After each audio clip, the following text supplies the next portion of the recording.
रुकन असम्बली बदौल जी विठल रेड्डी ने पार्टी कारकुनों और कायदीन पर जोर दिया कि वह हुकूमत की जानिब से नाफिज करदा फलाही स्कीमों को आवाम तक पहुंचाने के लिए सख्त मेहनत करें। रुकन असम्बली विठल रेड्डी पीर को मुस्तकिल मदहोल के डिलक्स फंक्शन हॉल में मुनक्किदा BRS के आत्मीय सम्मेलन इजलास में मेहमान खुसूसी के हिस्से से शिरकत करते हुए खिताब कर रहे थे। कबल अज़ीं रुकन असम्बली विठल रेड्डी ने BRS पार्टी परचम लहराया। बाद आत्मीय सम्मेलन इजलास से खिताब करते हुए कहा कि BRS पार्टी के इजलासों से कायदीन और कारकुनों के दरमियान ताल्लुकात मजबूत होंगे। उन्होंने कहा कि रियासत तेलंगाना में तरक्याती और फलाही स्कीमात पर अमलआवरी की जा रही है, जिसकी मुल्क भर में नज़ीर नहीं मिलती।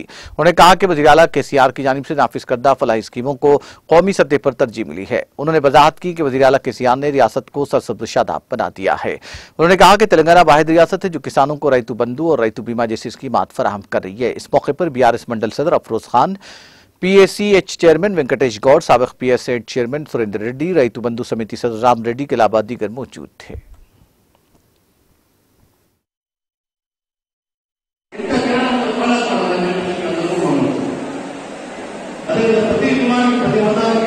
హిందువులైనా ముస్లింలైనా క్రిస్టియన్స్ అయినా ప్రతి ఒక్కరు కూడా మన ప్రభుత్వం ఆదుకుంటుంది.